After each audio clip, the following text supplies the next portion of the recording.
I was taught to like think critically and, you know, be strategic, and so let's go Meredith. Like, awesome. My time in the business school was probably the best experience ever. I always rave about the business school. I learned so much, I grew so much, and I truly believe it prepared me for my grown-up life.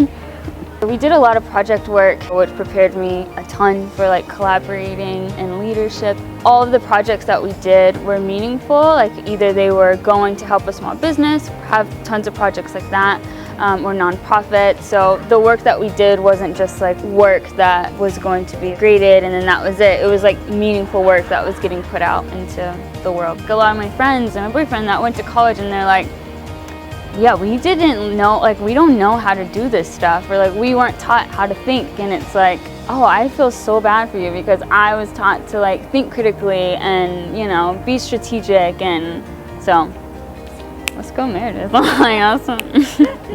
A lot of times where I maybe just didn't understand the topic that was going on in the class, and I would have professors, you know, meet me for lunch or let me come in outside of their office hours because they were so dedicated in making sure that I got it.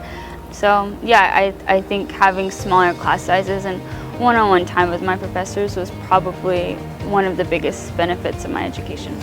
They kind of make you be a leader when you're in the business school and take on the role of a leader throughout your time there. So stepping into the workforce, I was like, I'm in this, let's do this. And then just like the knowledge that they gave, like I felt like I knew terminology that most people would just learn on the job, but because my professors taught it to me, because they worked, you know, in the field themselves, I was like way ahead of the game. So yeah, I was well prepared.